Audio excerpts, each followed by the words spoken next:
일단 좀 전에 무슨 강사가 자꾸 나가라고 그래서 미안한데, 근데 그게 맥락이 있는 게 여러분들이 이제 앞으로 많이 들었겠지만, 그 다들 많이 알고 계시겠지만, 이 시험 같은 경우에는 이제 남아있는 고시 종류도 몇 개 없고, 과목 수가 많고 양이 많죠. 그래서 좀 전략도 잘 짜셔야 되고 효율적으로 많이 준비를 하셔야 돼요. 그러니까 굳이 필요 없는 시간을 강의를 듣거나 이런 거는 좀 지양하시고 효율적으로 앞으로 잘 해주셨으면 좋겠다. 자, 이제 오늘 시작하게 될 강의 제목은 너무 기니까 줄이면 이제 인문 강의인데, 요 목적은 매우 뻔하죠.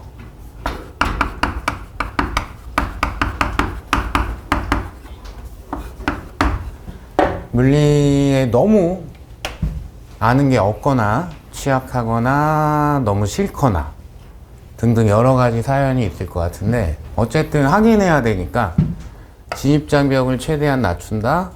그래서 사실 이제 제 강의 핵심이 되는 강의는 기본 강의거든요. 기본 강의 들을 때 최대한 이제 거부감 없이, 그렇다고 뭐 이거 하나 들었다고 기본 강의가 엄청 쉬워지거나 하진 않아요. 근데 최대한 거부감 많이 줄인 상태에서 잘 따라갈 수 있게 준비를 좀 해보자. 그래서 목표는 우리는 항상 실제 시험에 써먹을 만한 내용을 잘 정리를 해서 같이 잘 효율적으로 준비를 해봅시다 라는 취지의 강의가 될 거고요. 그래서 요거는 강의 제목에 있는 것처럼 거의 완전 노배, 즉 문과 출신이거나 문과 출신은 아니지만 물리 자체에 아예 경험이 별로 없거나 이런 분들을 대상으로 한 강의니까 그걸 감안해서 수강을 해주시는 게 맞습니다.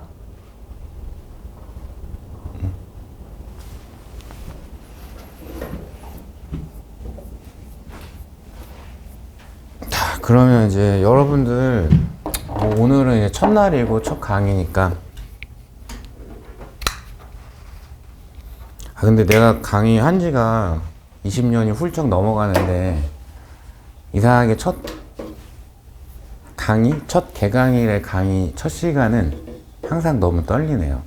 지금 막 바들바들 떨 것 같은데, 그러니까 제가 꼴배기 싫어도 저는 뭐 틀리지 않나 이렇게 너무 째려보지 마시고 약간은 부드럽게 봐주시면 감사하겠습니다. 그럼 어쨌든 간에 이제 물리 우리 시험 범위는 대학 과정의 일반 물리학 범위라고 생각하시면 돼요.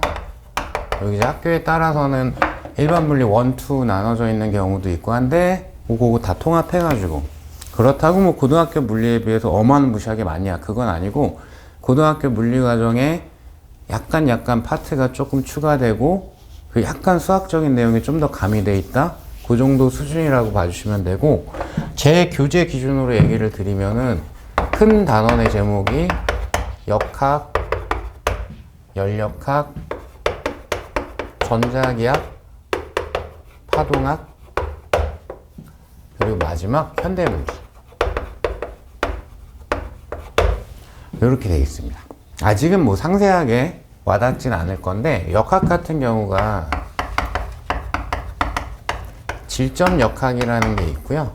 그러니까 질량을 갖는 점, 물체를 점으로 취급을 해서 다루는 역학이 있고, 그리고 딱딱한 물체인 강체 역학이라는 게 있고, 기체나 액체처럼 흐르는 성질이 있는 유체를 다루는 역학이 있어요. 연력학은 이제 단원 그 두께? 책의 두께 정도로 보면은 조금 많이 줄여져 있고요. 원래 연력학 같은 경우 상당히 원래 방대하고, 우리 시험용 연력학은 그 정도의 양은 아니에요. 그래서 여기는 이제 열과 관계된 현상 조금하고, 아주 조금하고, 그리고 주로 시험 문제 많이 나오는 건 기체 연력학이 한 90% 정도 비율이 된다라고 생각을 하시면 돼요. 그리고 이제 전자기학 같은 경우는 좀 뭐가 많죠. 근데 좀 줄여서 단순화시키면 전기라는 현상이 있는데 그게 멈춰 있어. 멈춰 있는 전기야 라는 파트가 있고, 그럼 이제 움직이는 전기도 있겠죠. 그 움직이는 전기, 움직이는 전하가 나타나는 게 물리적인 현상이 자기장이라는 걸 만들어요. 그래서 정전기, 자기장, 그리고 이들의 어떤 상호작용, 그런 걸 전자기 유도라고 하거든요. 오늘은 그냥 저런 게 있나 보다 정도만 쓱 듣고 넘어가시면 돼요. 원래 이제 진짜 기초물리에서는 요만큼을 내면은 딱 맞는데, 요만큼이 진짜 물리의 기초라고 볼 수가 있는데, 이건 약간 공학 내용이지 않을까 싶지만, 고등학교 과정도 그렇고 대학교 과정도 그렇고 회로 이론이 약간 들어가요. 그래서 회로 이론이 직류회로하고 교류회로가 우리 출제 범위에 이제 속해 있습니다. 기초가 약하신 분들은 여기 할 때 저를 많이 미워하시기는 해요. 근데 여기도 어쨌든 극복해야 될 대상 중에 하나입니다. 그리고 파동은 이제 기본 파동학하고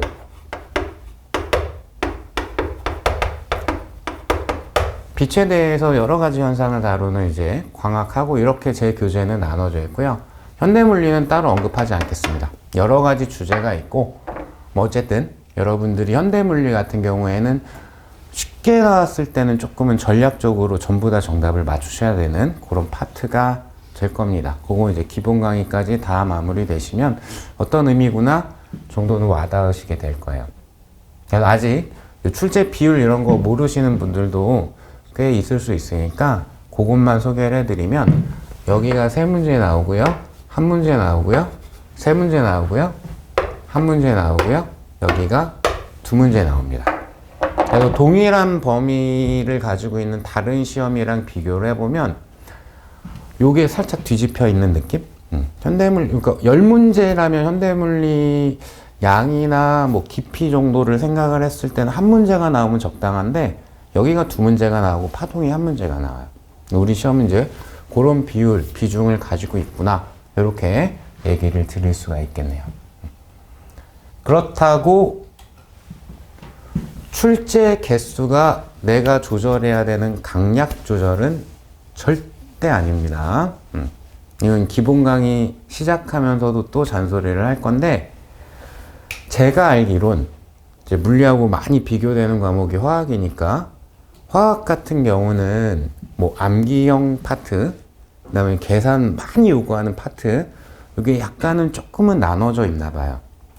그래서 뭐 어떤 분들은 암기 쪽 위주로 막 정리를 하시는 분들도 있고, 전체를 다 정리하시는 분들도 있고, 그게 조금 이제 단원, 소주제 이런 거별로 좀 나눠지긴 하는데, 물린 그게 없습니다. 어디가 쉽다, 어디가 어렵다라는 게 없습니다. 무슨 말이냐? 예를 들면은 올해 걸로 예를 들까요? 직류회로가 매년 1문제가 출제가 돼요. 올해도 회로가 출제가 된 건 아닌데 직류회로 쪽 다룰 때 축전기란 장치를 다루거든요. 걔가 출제가 됐어요. 그러니까 올해는 나이가 이렇게 많이 먹었는데, 이렇게 표현하면은 좀 너무 없어 보이긴 한데, 올해는 개 쉽게 나왔어요. 너무 말도 안 되게.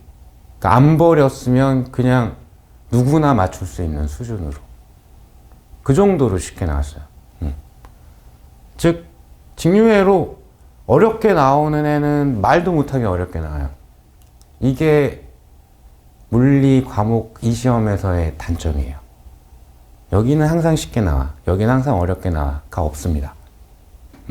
그래서 여러분들은 어떻게 하셔야 되냐 하다 보면, 여기는 너무 어렵고 여기는 들을만하고, 이런 게 조금 본인들 기본기 바탕에 따라 가지고 조금씩 나눠질 거예요. 근데 강력한 추천은 버리는 건 없어야 돼요. 버리는 건 없이, 그럼 여기 너무 어려운데 어떻게 해요? 그럼 뭐 저하고 상의를 해서 어떤 최소 정리는 하고 들어가야 돼요. 왜? 너무 쉽게 나왔을 때는 나만 못 맞추면 너무 억울하니까 너무 쉽게 나왔을 때를 대비를 하셔야 됩니다. 그리고 이미 알고 계시는 분들도 있을 건데, 물리가 정말 극악의 난이도로 출제가 됐다라고 하는 해 포함해도 무조건 5개는 쉽게 나와요.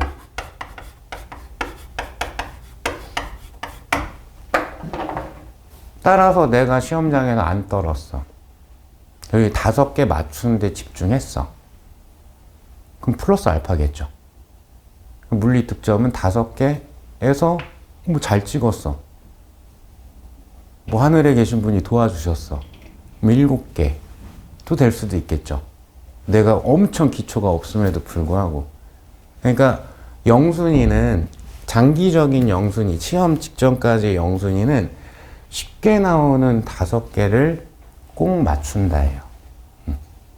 어려운 거 1개 맞추나 쉬운 거 1개 맞추나 배점은 똑같기 때문에 요거를 잘 생각을 하시면서 다시 한번 여기 너무 어려워.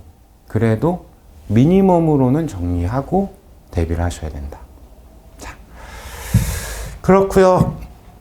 그리고 이제 올해 첫 강의에 거의 비슷한 매년 하는 잔소리 하나 추가. 올해도 역시 여러분들이 뭐 저도 이제 지나가다 이제 좀 친해진 분들 이제 생기고 이러면은 야 공부나 해 뭐 이런 말 하겠지만 여러분들이 지금 하고 있는 거는 공부 아니죠.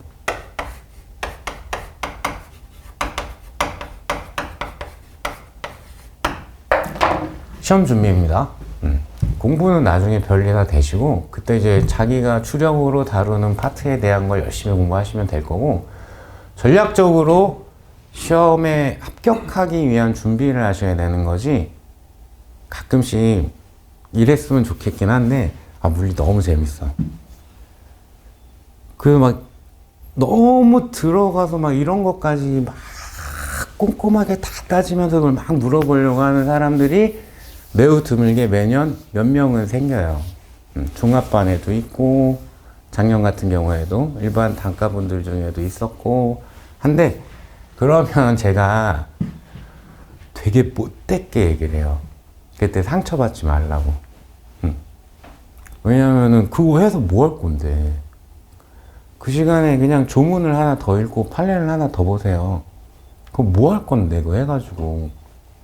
내가 돈을 주는 것도 아니고 굳이? 여러분들은 공부하시는 거 아닙니다. 시험 준비하는 거예요. 나는 시험 준비하고 있다라는 거 꼭 명심을 하셨으면 좋겠다 싶습니다. 자, 그리고 이제 최소한 여기 현장으로 참석하신 분들은 물리 시작하신 거죠.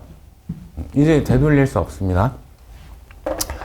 물리학습 여러분들은 이제 복습과정, 학습과정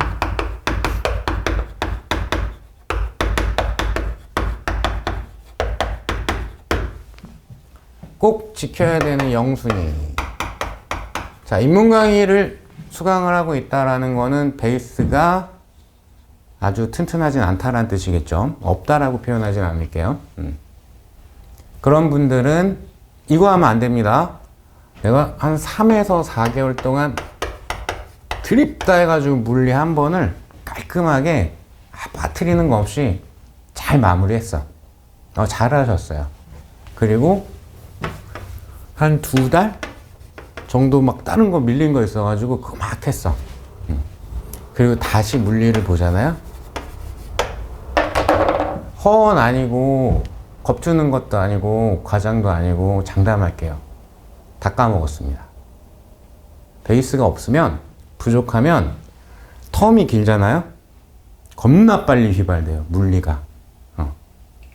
익숙하지 않은 거, 내 거 같지 않은 거는 받아들인 것처럼 느껴져도 내가 그걸 다시 보는 텀이 너무 길면은 대부분이 휘발됩니다.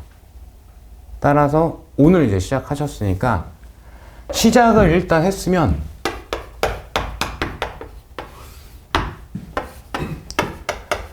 짧은 텀으로 복습하십시오.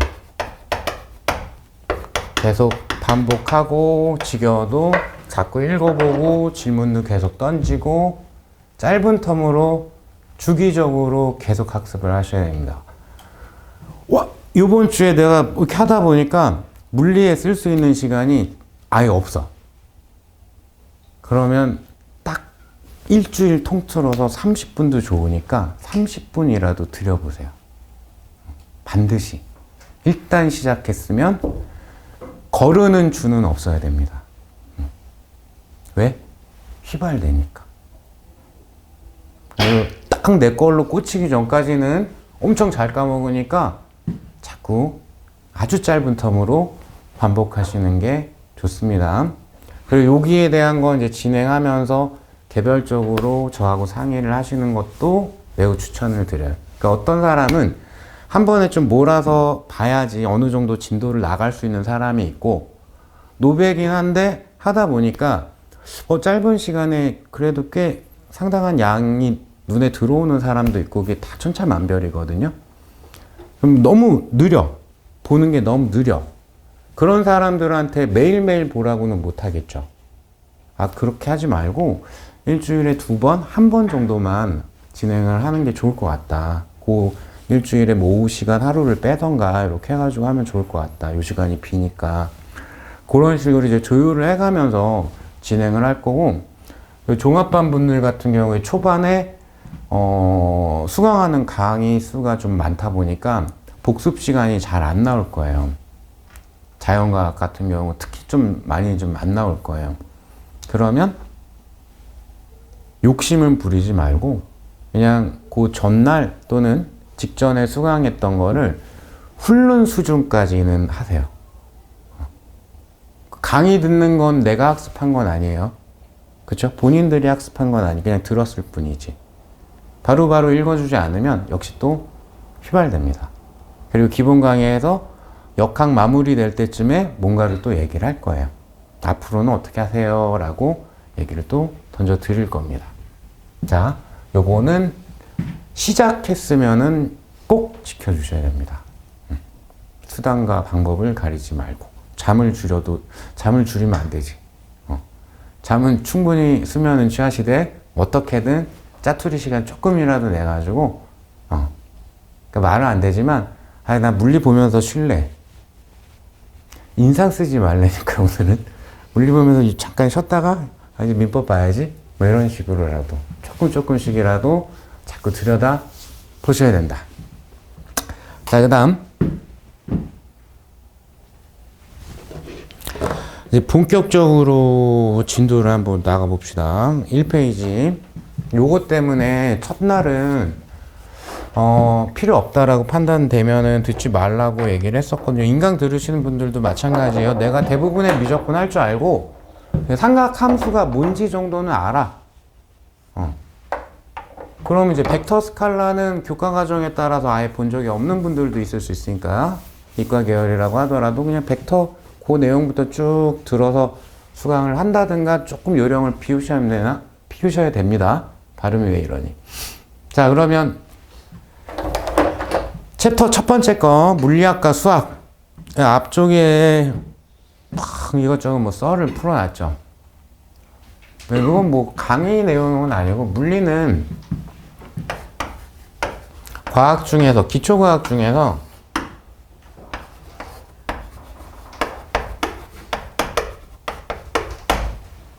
이론과학에 해당이 돼요. 그래서 그 기초과학을 크게 나누면 이론과학하고 현상과학으로 나눌 수가 있는데, 화학은 여기 중간 어딘가에 현상을 다루는데 이론적인 분석을 많이 가미를 하니까, 물리가 이제 사실상 유일한 이론과학이고,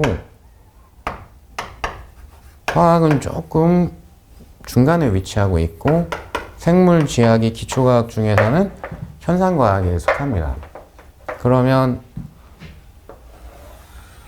이 과목 선생님들이 들으면 오해할 수도 있는데 그런 의미는 전혀 아니고, 물리가 어떤 가장 기본기를 제공을 해요. 화학 내용, 생물 내용, 지구과학 내용에 물리 내용이 엄청 많이 있습니다. 뭐 예를 들면 화학 같은 경우에 기본적으로 뭐 원자, 분자 이런 입자 다룰 때 걔네들 힘 결국엔 그냥 전기력이에요. 무슨 결합이니 뭐 이런 거 따지는 거 근본으로 들어가게 되면은 전기력에서 출발하는 거예요. 뭐 그쪽 분자의 구조 이런 거 하다가 오비탈 막 이런 거 나올 거예요. 오비탈은 한국말로 바꾸면은 확률 밀도 함수예요. 양자역학의 기본 이론입니다. 화학 평형 반응 속도, 그것도 물리적인 어떤 베이스를 가져와서 표현을 한 겁니다. 생물 쪽으로 넘어가자면 광합성? 물리, 현대물리 쪽에 빛의 입자성 중에 광전 효과의 대표적인 현상이 광합성이에요. 그리고 뭐 뉴런 사이즈로 막 들어가. 뭐 도약전도 관련 전공자면 그런 거 아시는 분들도 있을 거예요. 뭐 전위차를 막 팍팍팍 만들어. 그거 다 물리 쪽의 전자기학 내용인 거예요.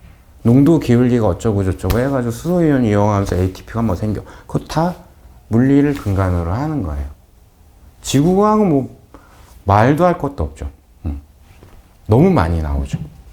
뭐 내가 알기로는 지구과학 쪽에서 어려워한다라고 평가받는 파트가 일단 천체. 우리나라에 천체 물리학과 있는 거 아시죠? 천체를 다루는 거 원래 물리예요. 그리고 코리올리 효과라는 게 있거든요. 거기에 따른 뭐 에크만 수속 막 이런 거 나와요. 지구과학 제품. 거기 조금 어려운데 그거 다 사실은 관성력이라는 물리적 내용에 따라 가지고 설명되는 현상들인 거예요. 그러면 네 얘기가 물리만 잘하면 화생지도 끝장나는 거야? 그건 안 돼요.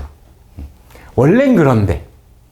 근데 그렇게 막 끌어다가 막 공부를 하려면 이제 시험 준비가 아니고 말 그대로 학문적인 공부가 돼야 되니까 15년 하면 그렇게 될 건데 1차를 15년 준비하실 일은 당연히 없기 때문에 이 시험 준비할 때는 물화생지는 따로따로 해야 되는데 어쨌든 물리는 이 얘기 왜 하냐면 이론과학이다. 즉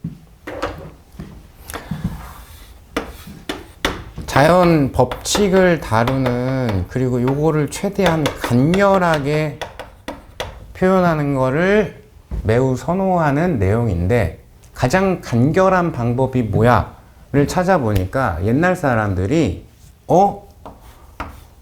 물리하고 수학하고 그냥 같은 건데 라는 걸 발견을 했대요. 저는 동의하기는 어렵지만 그래서 물리를 표현할 때는 수학적인 방법을 쓰고 그래서 물리를 표현하는 언어 자체가 수학이다. 그래서 여러분들이 물리를 싫어하거나 어려워하거나 힘들어 하는데 어디를 일단 먼저 극복을 해야 되냐면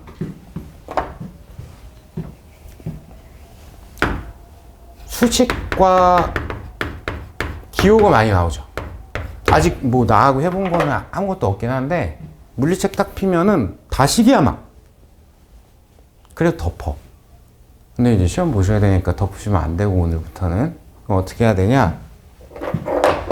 여기에 대해서 최대한 친숙해지셔야 돼요. 친숙해지는 방법은 별거 없어요. 식을 식으로 보고 식대로 외우고 있는 거는 시험에 도움이 안 됩니다. 그 식을 기호를 이름을 불러주세요. 뭔가 시적이다.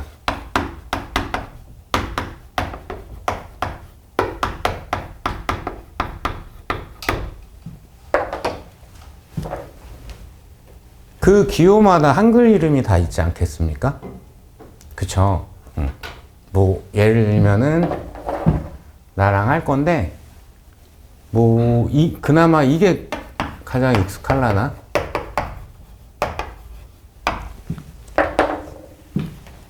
F는 MA 뭐 이렇게 그냥 떠올리는 분들도 있을 것 같긴 한데 뭐 어쨌든 간에 요거는 이제 한글 이름이 알짜임이고 M은 질량이고 A는 가속도라는 거예요. 이름 이렇게 읽는 거 기호에 익숙해지면 당연히 할 수 있겠죠.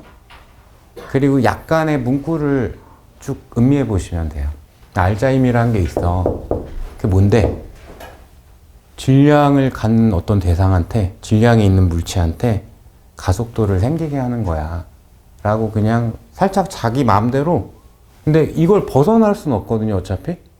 여기에 한정돼서 내가 읽을 거기 때문에. 그런 식으로 읽어 버릇하고, 음미해 버릇하고, 그러면 뭐가 좋아지냐? 어차피 시험 문제는 기호 약간 등장하지만 한글로 나와요. 문장으로 나와요. 독해가 돼요, 독해가. 제가 시험 직전에 가장 많이 듣는 고민과 눈물 쏟아내는 내용이 뭐냐면 1년 내내 교수님 열심히 했는데 문제를 읽으면 뭔지를 모르겠어요. 뭐 어떻게 해야 될지 모르겠어요. 이거거든요. 근본적인 원인이 뭘까요? 독해가 안 돼서 그래요.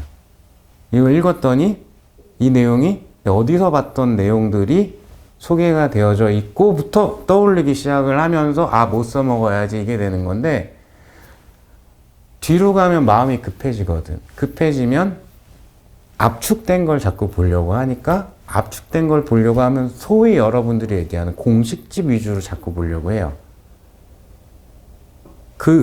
한 2페이지밖에 안 되는 거에서 시험 문제가 다 나오긴 하죠. 근데 그걸 달달달달달달달 100번 외우고 있으면 풀릴까요? 안 풀리죠. 내용을 보셔야 돼요. 그 설명도 읽으셔야 돼요. 설명도 내가 부족하면 들어야 되고.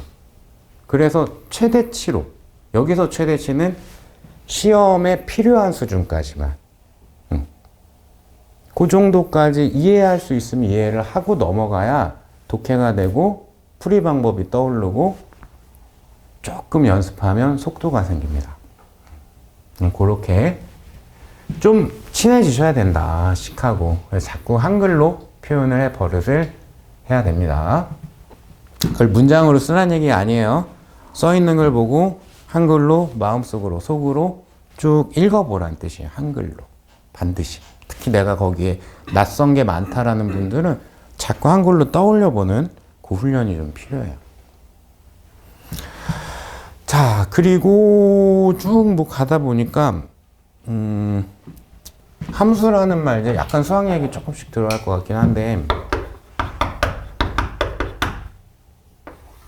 함수 관계가 물리량들끼리 막 있는 경우들이 많이 이제 등장을 하게 되고, 그걸 이제 정리해서 이 아이의 정의를 수학적으로 이렇게 해야지, 이런 것들이 등장을 하기 시작을 하거든요. 여러분 절대 얕잡아서 보는 거 아니고, 그렇다고 물리 시험에 이런 기호가 나오곤 하진 않습니다. 근데 약간 기초가 조금 필요하기 때문에 수학적인 얘기를 약간 하려고 해요. 함수 보통 뭐 이런 식으로 표현해. fx, 뭐 gx. 기호는 뭐 자기 마음대로 붙이시면 되고. 요게 이제 뭐냐면, x라는 아이가 변수인데, 변하는 수인데, 그러면 fx라는 거는 x에 대한 또는 x와 관계가 있는, 뭐 생물적으로 지학적으로 얘기하면 종속변인 같은 거예요. x에 의해서 결정되는 값, 이런 관계를 함수라고 얘기를 합니다. 진짜요? 잘 모르겠어요. 그냥 제가 어렴풋이 기억하는 정도가 저 정도 얄팍한 수준이어가지고 요렇게 했습니다. 그러면 요게 뭐 강의하면서 가끔씩 등장하기도 하니까, 그래서 x에 의해서 결정되는 함수가 뭐 이런 식으로 쓰여졌어. 요 정도는 이제 중학교 이상에서는 웬만하면 다 하니까, 그럼 이제 x에 대한 거니까 x가 이제 변하는 수인 거고, 그 범위가 정해져 있을 수도 있고요. 보통 a나 b, 여긴 숫자가 많이 들어가죠. 고정된 값. 이렇게 안 변하는 값을 상수라고 하죠.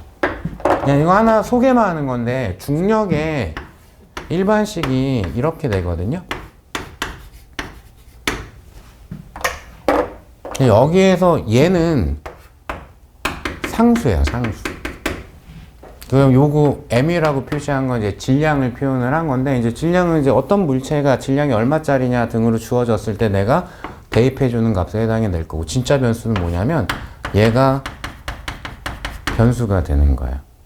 그러니까 여기서 이제 조금 업그레이드가 만약에 되시는 분들도 계실 수 있으니까, 업그레이드가 되다 보면은 이런 변수 같은 게 등장을 하면 좀 복잡하게 시험 문제를 만들면 적분을 막 시키거든요. 합을 구해라 막 이런 식으로 해가지고, 그거를 대비할 기본적인 거를 지금 얘기를 하는 거예요. 변수가 요거구나. 여기에 대해서 뭔가를 꾸며야 되겠구나. 이런 걸 할 수 있는 분들이 생길 수도 있고, 안 될 수도 있고. 쟤 왜 첫날부터 이렇게 많은 걸, 어려운 걸 얘기하려고 그러지? 걱정은 하지 마세요. 수학을 아예 0.01도 모르는 상태로는 물리를 쭉 학습을 하면 내가 받아들일 수 있는 게 너무 줄어들거든요. 그걸 없애기 위해서 오늘 좀 소개를 하는 정도 수준인 거고, 마지막에 실제 시험에서는 수학적 방법을 쓰지 않고서 수학을 사용하지 않고서 풀게 되는 문제의 개수는 10개입니다. 적을 땐 9개. 마지막에. 근데 학습 과정에서는 미적분 등이 좀 필요해요. 그래야 버리는 게 좀 많이 줄어들거든. 근데 그게 너무 어려운 게 아니라 간단하게 이 정도만 알고 있으면 되거든 싶은 것만 오늘 소개를 하는 것 뿐이에요. 선생님 저 미적분 태어나서 본 적도 없고요. 먹는 건가요? 이런 분들도 있을 수 있는데 아닙니다. 그거 못해도 시험은 대비하고도 충분히 낫습니다. 더하기, 빼기, 곱하기, 나누기 할 줄 알면 시험 대비는 하실 수 있어요. 충분히. 그러니까 미리 겁먹지 마시고 조금만 더 나가볼까요? 조금만. 그래서 뭐 마지막 줄을 한번 이렇게 써놓긴 했으니까 읽어나 봅시다. 마지막 줄 끝머리. 그래서 물리학의 표현은 수학을 이용을 한다. 막 복잡한 사연이 있고 역사가 있는데 그건 다 빼고 수학적으로 표현하는 걸 좋아한다. 나도 어쩔 수 없이 좀 친해져야 되겠다. 그게 결론에 해당이 되겠죠. 따라서 여러분들이 준비하는 자연과학 4과목 중에서는 물리가 그러니까 잘 끝까지 정리를 하게 된다, 마무리를 잘 하게 된다라는 가정하에 양이 제일 적습니다. 얘 때문에 수학적으로 표현을 해서 즉 겁나 짧게 표현해서 간단하게 표현해서 너무 긴 정리도 있겠죠. 그건 시험에 안 나와요. 나오면 어떡해요? 저를 고소하시고 저는 울겠죠. 아 이게 왜 나왔지? 이러면서 뭐 하나 나올 수도 있겠지. 한 20년에 한 번. 안 나와요. 안 나와요. 조금 위험하다. 웬만하면 안 나와요. 내가 알기로 한 40년 동안에 안 나왔는데 어마무시하게 긴 법칙은 안 나올 것 같아요. 즉 시험에 나오는 물어보는 수준은 엄청 짧은 정리만 물어봐요. 고로 우리도 커버할 수 있다. 그러면 그럼 뭐라고 써있나 한번 볼까요? 첫 번째 단계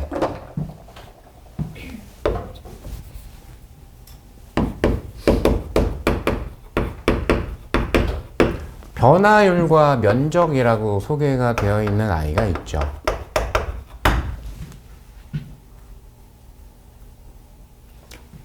우리가 물리책에서 등장하는 단어들을 물리량이라고 하거든요. 그 어떤 물리량의 정의가 변화율의 형태를 취하는 아이들이 좀 있고 면적의 꼴을 취하는 아이들이 조금 있어요. 모든 물리량이 다 그런 건 아니고 여러분들이 이제 그걸 식이 뭐 2개 이상이 막 기호가 막 곱해져 있고 나눠져 있고 막 이러다 보니까 여러분들은 많은 분들이 이제 공식 물리 공식이라고 얘기를 하는데 모르겠습니다. 구글에 그렇게 나오는지 어쩐지는 잘 모르겠는데 저는 물리에는 공식은 없다라고 합니다. 그러니까 저는 그렇게 얘기를 해요. 그냥 정의를 엄청 짧은 가급적 오개념이 생기지 않게끔 누구나 다 통일된 걸로 얘기할 수 있게끔 엄청 짧은 수식 등으로 표현을 하는 것 뿐이지 그건 공식이 아닙니다. 대부분 정의입니다. 식으로 표현되는 아이들 한 80% 이상들은 나머지는 이제 그 관계를 만들기 위한 정리인 경우들이 나머지인 거고 한 80% 가까이는 교재에 소개되어 있는 식들의 80% 가까이는 뜻이에요. 뜻. 한글로 쓸 수 있는데 그걸 식으로 표현을 한 거예요. 아까 봤던 이런 것처럼 알짜임이라는 아이의 뜻이 이거인 거예요. 한글로 쓸 수도 있다고. 알짜임이 뭐야? 알짜임이라는 건 질량이 있는 물체에 물리적으로 가속도를 만들어주는 걸 알짜임이라고 해. 라고 길게 쓸 수 있는 걸 짧게 표현한 것 뿐이에요. 오해하지 말라고. 오히려 편하고 쉽게 받아들이라고. 그러니까 그건 공식이 아니다. 그래서 울컥울컥해요. 선생님 저 공식은 다 나 외웠는데 속으로 막 엄청 욕해요. 내가 공식 그렇게 없다고 얘기를 했는데 나보고 또 공식이라 그래도. 근데 겉으로 표현은 안 하고. 왜냐하면은 엄청 소중한 수험생의 공식이라면 공식인 거니까. 근데 나는 속으로는 야, 공식이 어디 있어? 미친 거 아니야? 막 이러고 있긴 해요. 어쨌든 너무 그 암기의 대상으로만 보지 말라는 거예요. 요거를 우리가 극복을 좀 해야 되니까. 그리고 대다수가 동의하지 못할 건데, 시험 문제 10문제는 싹 다 정의 또는 간단한 관계에 해당하는 정의들에 대한 관계 정리, 그것만 물어봐요. 모래 다 계산하는 거던데, 근데 이렇게 너 이거 알아? 뜻 알아? 이렇게만 물어보면 다 맞출 거 아니에요. 변별력이 없기 때문에 객관식 시험용 물리에서는 그 변별력 수단 중에 하나로 계산을 좀 요구를 하는 것 뿐이에요. 사실은 물리시험 문제는 거의 다 뜻을 물어봅니다. 가끔씩 관계를 물어보긴 하고. 그 정도다. 그럼 다시 돌아와서. 그래서 여기서 제가 뭐라고 그랬냐면, 물리량의 정의가 변화율이거나 면적에 해당하는 경우가 있대요. 변화율이라는 거는 이제 그래프로 그냥 얘기를 하게, 그래프로. X축이 있었고 Y축이 있었답니다. 그래프를 그린다라는 거는 제가 알고 있는 얄팍한, 아주 조금 틀렸을지도 모르는데 얄팍한 지식으로는 X랑 Y가 관계가 있을 때, 즉 함수 관계일 때 그래프라는 거를 표현할 수가 있는 거고, 그래서 직관적으로 내지는 공간적으로 그 관계를 표현을 해주는 거를 그래프라고 해요. 그럼 물리량들이 어떤 함수 관계에 있게 되면은 정의를 만들어낼 수가 있거든요. 그건 이제 옛날 물리학자들이 다 만들어 놨겠죠. 그래서 그래프를 가지고 그냥 얘네를 이해해 버리는 게 훨씬 간단하고 수월합니다. 그럼 변화율이라는 거는 뜻으로는 이렇게 돼요. X가 변할 때 Y가 변하는 정도. 그리고 간혹 D라는 기호를 써서 표현하기도 해요. 이건 뭐 앞으로도 쭉 이어가지고 마지막 마무리 강의할 때까지 계속 이어질 거라, 델타라는 요 기호는 제가 주로 변화량을 표현할 때 씁니다. D도 변화량에 대한 표현인데, 수학적으로 얘는 변화는 변화인데 엄청 작은 변화, 매우 작은 변화를 표현할 때는 그때는 D라는 거를 쓰고, 그건 아니야 싶을 때, 약간 구간을 내가 감지할 수 있어, 그 정도의 사이즈야 그랬을 때는 델타라는 기호를 수학적에서 써요. 수학을 또 갖고 와가지고 체계적으로 정리하고 있는 게 또 물리이다 보니까 물리에서도 동일하게 표현을 해요. 그리고 이렇게 책 보고 강의 듣고 하다가 제 수강생들 같은 경우에는 작년에도 그랬고 재작년에도 그랬고 처음에 진입했을 때도 그랬었는데, 외국에서 중고등학교, 우리나라로 치면 중고등학교 과정을 쭉 지내고 온 분들도 조금 계시거든요. 그럼 이제 어느 나라의 교육 과정을 어떻게 밟았냐에 따라 가지고 난 좀 놀랐는데, 수학을 난 해본 적이 없다라는 사람도 봤어요. 있긴 있더라고. 그게 무슨 나라인지 까먹었는데, 그리고 과학도 뭐 거의 본 적이 없대. 그래서 막 교수님 이건 뭐예요? 막 이렇게 물어보는 분들 있었거든요. 이거 막 쪽팔리다고 참지 말고, 모르는 거는 창피한 게 아니고 그 모르는 거를 그냥 참고 있는 게 난 창피한 거라고 생각을 해요. 왜? 돈 냈잖아. 이 앞에 있는 사람은 나 이렇게 막 이렇게 여러분들한테 뭐라고 표현해야 되지? 빌어먹고 살 만큼 그 정도로 이렇게 재력이 없지. 재력은 없는데 아직 그 정도는 아니고 나한테 용돈 주지 말고 이런 거 가르쳐 주라고 있는 거 아니에요? 그러니까 옆에 사람 뭐 또 같이 공부하는 사람 등한테 물어보기에 너무 좀 민망하고 쪽팔려 뭐 그런 게 있어. 근데 그게 물리야. 그냥 물어봐요. 이거 이게 무슨 뜻이에요? 뭐 이런 거 물어봐도 상관없어요. 나도 그거 이거 모를 수도 있겠다 강의하다가 생각나면 얘기하기도 하는데 나도 모르게 나도 선입견이라는 게 있기 때문에 당연히 알겠지 하고 넘어가는 것도 있단 말이에요. 어떤 사람은 그게 당연하지 않을 수도 있거든요. 그냥 물어봐요, 편하게. 절대로 어떻게 사람인데 이걸 몰라요? 그런 거 안 합니다. 그런 거 하는 사람들이 있긴 있어요. 강사들 중에. 근데 티는 안 내요.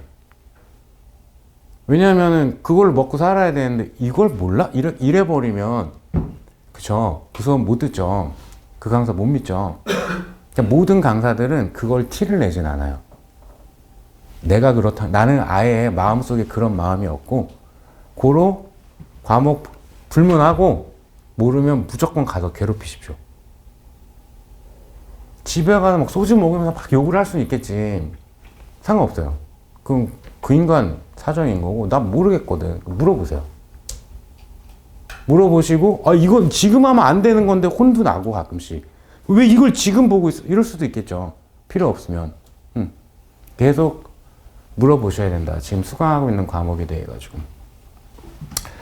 또 딴 데로 또 샜는데 그만 세야 되겠다.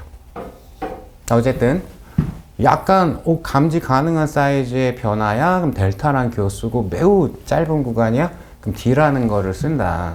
그래서 변화율의 종류는 두 가지가 있습니다. 얘를 평균 변화율이라고 하고요. 얘를 순간 변화율이라고 합니다. 근데 이거 그래프로 설명할 거라며? 네. 변화율은 그래프에서 무슨 뜻이냐면 기울기를 의미를 해요. 요거 중학교 때 기억 살짝 나시면 직선 이런 거 처음 그래프상에서 배울 때 직선의 기울기 정의가 X축 증가량분의 Y축 증가량 내지는 X축 변화량분의 Y축 변화량이라고 했죠. 그게 그냥 이거예요. 그래서 만약에 이런 식의 그래프가 있었다. 근데 내가 구간의 기울기를 따질 거야. 예를 들어서 X1 여기쯤으로 잡을까요? X2 요만큼의 X 변할 때 Y가 얼만큼 변했냐면 요만큼 Y가 변했죠. 그럼 이 구간의 기울기가 되는 거예요. 즉 그림을 너무 작게 그렸네. 여기 요점과 요점을 잇는 직선의 기울기, 이 기울기가 당연히 평균 기울기가 될 거고요. 구간의 기울기가 될 거고요. 그걸 평균 변화율이라고 합니다. 그게 뜻이래요.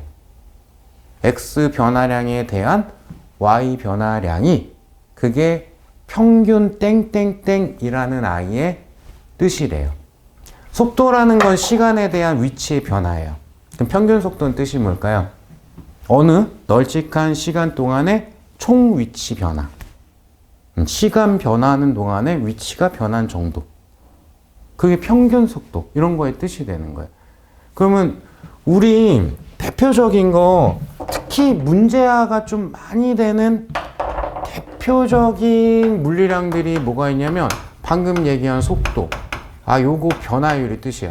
속력도 거의 마찬가지고 가속도 역시 변화율이 뜻이 돼요.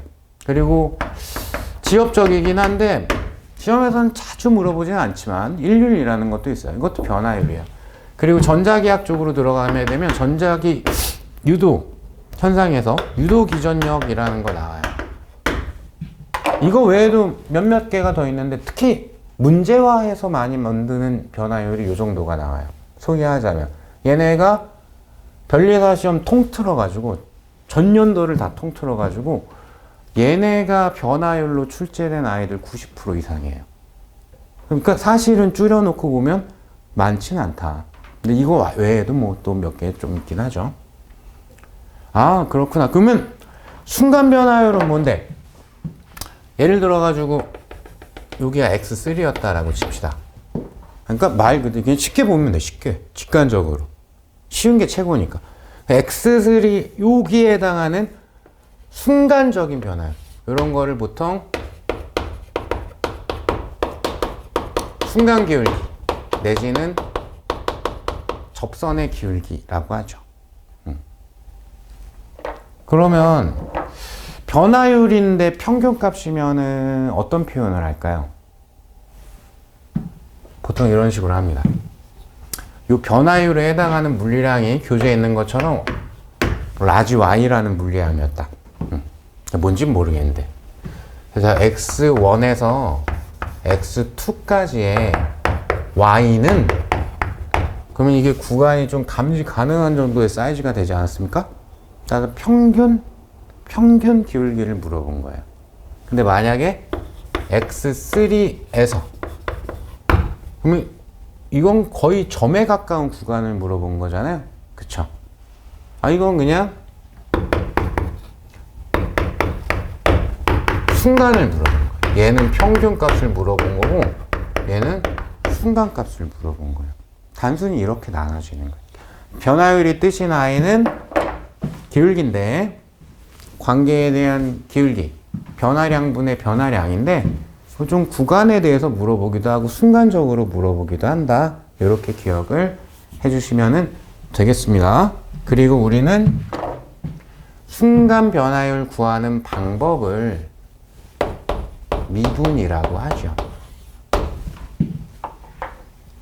그래서 시험 문제에 미분 문제가 가끔 가다가 출제가 되기도 합니다. 근데 미분을 해서 답을 구하는 문제야 99% 정도는 쉽습니다. 그거는 굉장히 난이도 쉬운 문제에 속합니다. 적분은 좀 까다로운 경우가 많이 있거든요. 근데 미분 자체를 물어보면 쉽습니다. 따라서 문과생이고 내 교육과정 하에서는 우리 때는 미적분 안 했어. 미분도 안 했어. 극한도 안 했어. 뭐 이럴 수도 있거든요. 교육과정에 따라가지고. 그래도 미분 그냥 외우십시오. 어차피 몇 개 안 가르쳐 드릴 거기 때문에 그냥 이렇게 미분 하나 봐 외워서 대입만 하면 답이 나오는 그 정도 사이즈로도 가끔씩 출제가 되니까. 오케이? 자, 그 다음 면적으로 넘어갈까요? 면적. 어떤 물리량의 뜻이 면적. 면적이라는 거는 약간 곱하기 느낌으로 표현되는 물리량인 거예요. 모든 곱하기가 다 이렇다라는 건 아니고. 역시 그래프에서 따질 겁니다.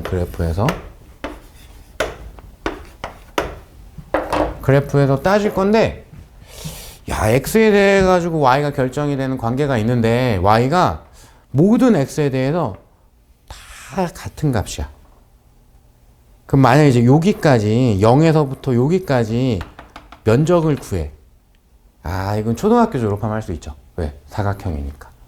가로 곱하기 세로 하면 되죠. 가로 곱하기 세로 하면 되죠. 요 값을 y 값이라고 하게 되면 그럼 딱 그냥 이것이 맞죠? 근데 그래프가 다소 좀 지렁이 같네. 이러면 x에 대해 가지고 y가 자꾸 달라지거든요. 그때 쓰는 방법이 적분이라는 방법인 거예요. 여기는 안 버리실 분들을 위해서 축약하면 이렇게 됩니다. y가 일정해 라고 막 문제에 써 있어.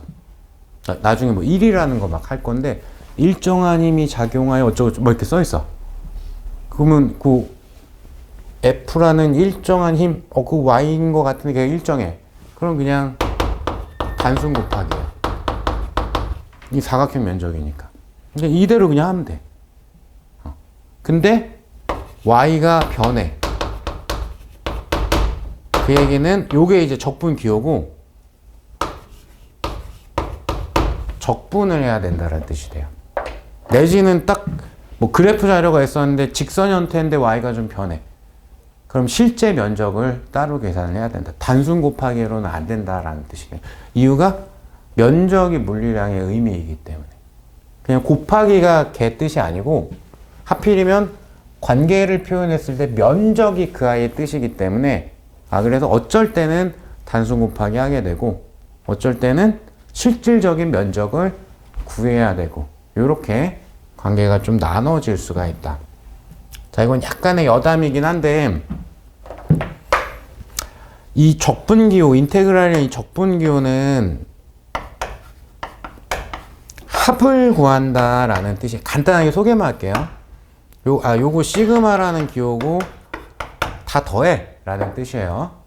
합을 구한다라는 게 적분기호예요. 그러니까 미분은 매우 잘게, 미세하게 쪼갤 거야 라는 뜻이고 적분은 어디 갔니?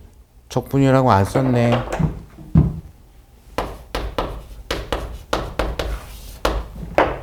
적분은 나눠져 있는 걸 쌓을 거야. 더할 거야. 이런 뜻이거든요. 그래서 요 인테그랄이 더하기 할 거야 라는 뜻이에요. 엄청 단순하게 얘기를 하면. 근데 뭘 더하기를 할 건데 요 안에 있는 걸 y 곱하기 짧은 구간의 x. 그래서 짧은 구간의 x 변화라는 거는 거기 이제 교재에 아마 요 그림이 있을 겁니다. 말도 못하게 작은 x 변화에 대해 가지고 그러면 요런 직각삼각형을 만들고 요 그래프에 얼추 맞춰가지고 그런 직각사각형을 쭉 만들다 보면 이게 엄청 잘게 쪼개져 있으면 그 직각사각형 면적들의 토탈합이 그래프, 곡선의 그래프 면적과 거의 같아지게 될 거예요. 극한 개념을 써가지고. 그게 이제 적분이라는 거예요. 뭐 그런가 봐 하고 넘어가셔도 크게 상관은 없습니다. 자, 여기서 이제 이걸 더 해버리면 진짜 수학 시간이 돼버리기 때문에 그건 안 되고 여기서 이제 조금 더 아주 얄팍하게만 조금만 더 알고 싶다라는 분들을 위해 가지고 제가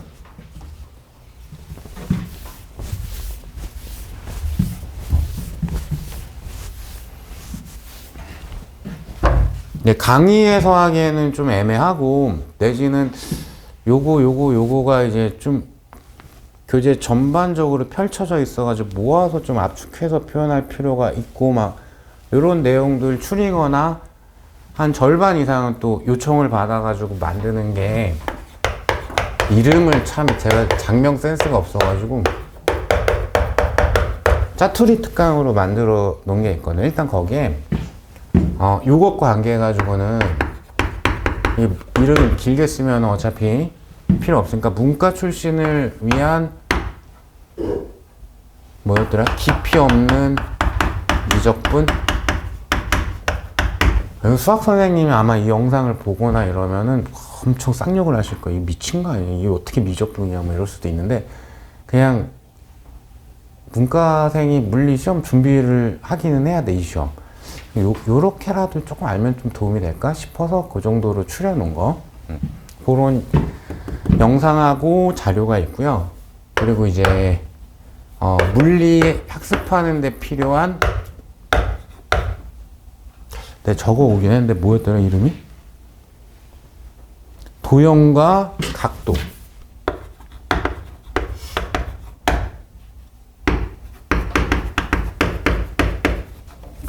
도형과 각도, 뭐 기초 총정리, 기초 정리 뭐 이런 게 있거든요. 이거는 이제 뭐냐, 지금 이제 미적분 나 조금만 더 봐놓으면 나한테 도움될 것 같은 분들은 이거 참고하시면 되고, 얘는 뭐냐면은 강의하다 보니까 작년에 이거 이제 작년에 만든 건데 이런 걸 막 생소해 하시는 분들이 있어요. 이렇게 두 개가 평행해. 그럼 여기 각도가 당연히 알 거라고 생각하고 넘어갔었거든요. 여기 각도가 세타면 여기가 세타겠죠. 동의각으로 이런 얘기를 했더니 오 벙쪄 그게 뭐예요? 뭐 이런 분들이 생각보다 좀 있어가지고 이런 것도 뭐 이렇게 하여튼 물리 시험 문제 풀 때 나올 만한 건 다 했어요. 그래봤자 2페이지밖에 안 되니까 그거 그냥 자료나 자료로 좀 부족하다는 분들이 영상 참고하시면 되고, 가장 빠르게 어떤 자료들이 있는지 찾는 거 가장 빠른 거는 요 앞에 뭐가 붙는데 내가 이 사람 엄청 좋아하는데 너무 자기 이름에 대한 애착이 강하신 것 같아서 소개하진 않을 거고, 수험 커뮤니티 가시면 제 게시판 있죠. 알겠어. 오늘 하루만 써야 되겠다. 아, 화내면 어떡하지? 우리끼리 얘기인데 너무 강하셔. 자기 애가. 어쨌든 제 게시판에 여기 첫 번째 페이지 공지 거기 보시면은 짜투리 특강이라고 써 있을 거예요.